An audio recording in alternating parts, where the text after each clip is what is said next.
વાત કરીએ સુરતની તો અમરનાથ યાત્રીએ ટ્રેન ભડકે બળતા અટકાવી કે જ્યાં અમરનાથ યાત્રીએ ટ્રેન ભડકે બળતા અટકાવી છે ત્યારે સ્વરાજ્ય એક્સપ્રેસમાંથી ધુમાડો નીકળતા ટ્રેન રોકવામાં આવી કે જ્યાં સુરતના ફાયર જવાને ટ્રેન નીચે જઈ આગ બુઝાવી છે ત્યારે ધુમાડો નીકળતા લોકો પાયલટને સેન્સરથી જાણ કરી।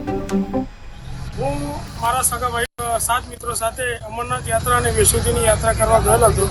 27/7/2024 રોજ વૈષ્ણોદેવી કટરા રેલવે સ્ટેશનથી બાંદ્રા જેથી સ્વરાજ એક્સપ્રેસમાં સફર કરતો હતો।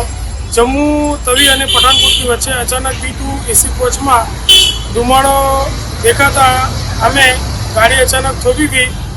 અમે દરવાજાથી નીચે ઉતરતા જોયું તો B2 AC કોચના વ્હીલચેરમાં આગ લાગેલી હતી।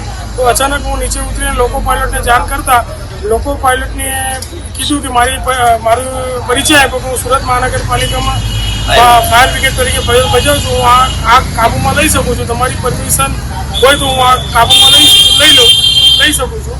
તો જે B2 AC કોચમાં જે DCV ફાયર બોટલ મૂકવામાં આવેલા હતા એનો ઉપયોગ કરી મેં આગને કાબૂમાં લીધેલ છે અને લોકોનો જીવ બચાવેલ છે।